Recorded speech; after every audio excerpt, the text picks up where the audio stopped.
Danielle is the product manager working with the 5-person development team to create a payroll application that allows small business owners to pay their employees.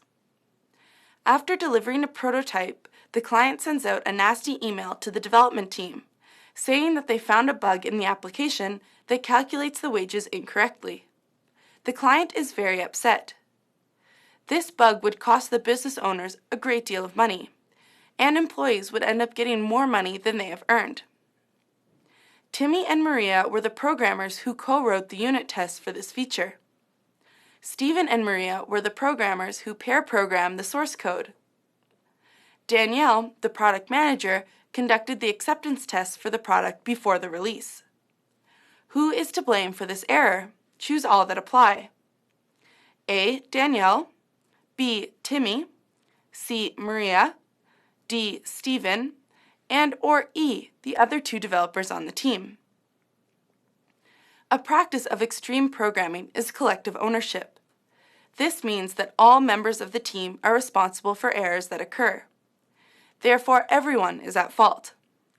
That means A, B, C, D, and E are the correct answers.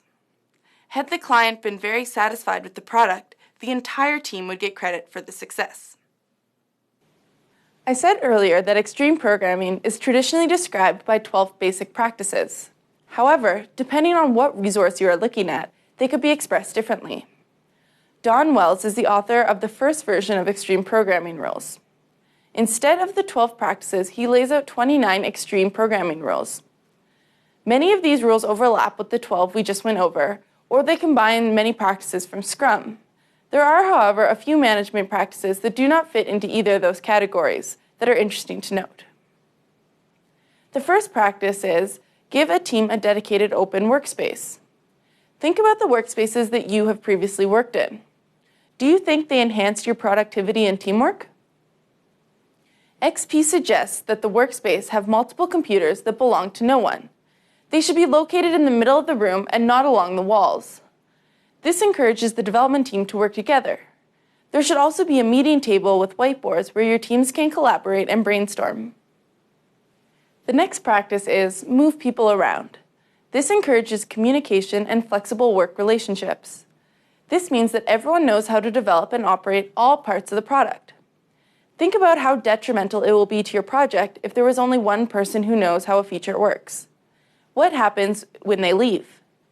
You will be left with a void in your development. An alternative option to moving people around would be to heavily document features. However, this is not the agile way. You wouldn't have a professional soccer team without a backup goalie. Likewise, the success of your project should not depend on one person.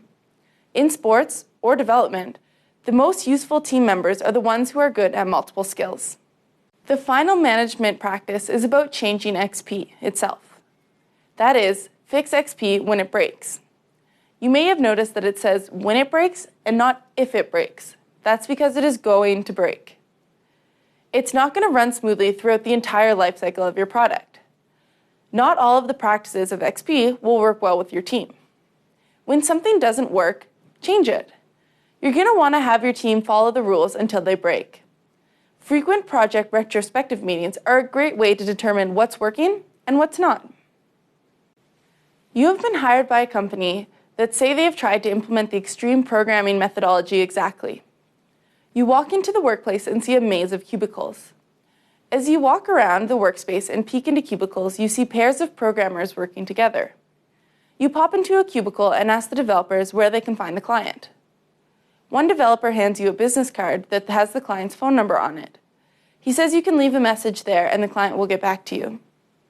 You go into the next cubicle and ask the 2 programmers working there when the next release is due. They tell you that the releases are due every second Friday. They have a release coming up this Friday. You ask these programmers what they are working on. They explain that they are the database team and that they exclusively work on maintaining and building the database. You realize that there are many areas of extreme programming that they are not following properly. What are some areas of development that you are going to need to change in order to have extreme programming running precisely in this office? A, the workspace, B, pair programming, C, client availability, D, small frequent releases, and or E, developer versatility. An extreme programming workspace environment is open and encourages collaboration. A maze of cubicles does not align with that practice. The client should also be available at all times. A hard-to-reach client does not encourage effective communication. Finally, developers should move around and not specialize in a feature. Having 2 developers exclusively working on the database does not comply with extreme programming. Therefore, A, C, and E are the correct answers. This company is not completely off base. They do engage in pair programming and deliver small frequent releases, which are good extreme programming practices.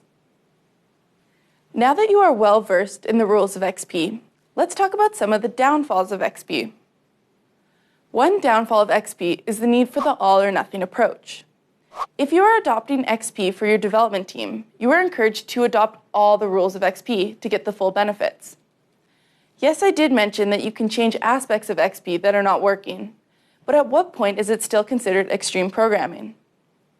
What happens when half the practices don't work for your team?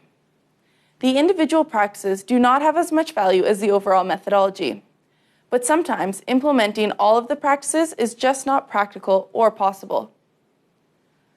Another weakness of XP is that it is designed for small development teams. What happens when you have over 20 people on your development team?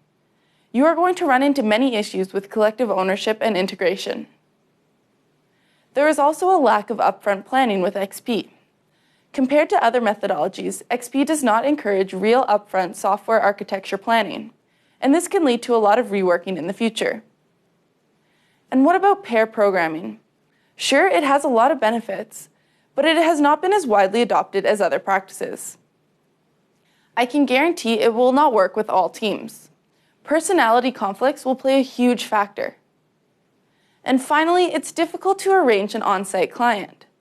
It's uncommon that a client be made available for the time required by XP.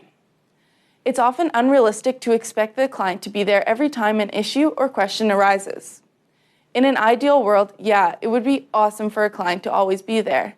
But this is real software development, where things are often far from ideal. Extreme programming outlines many great practices for software development, but the process also has many downfalls. As a product manager, you're going to need to find practices that work for your team. You'll need to experiment. Maybe XP will work perfectly for you, and maybe it won't. That's why you must examine many methodologies so that you can discover the right one for your team. You need to gather data to support which practices can work for you. On that note, in the next lesson, you will get to move on to another methodology called Scrum.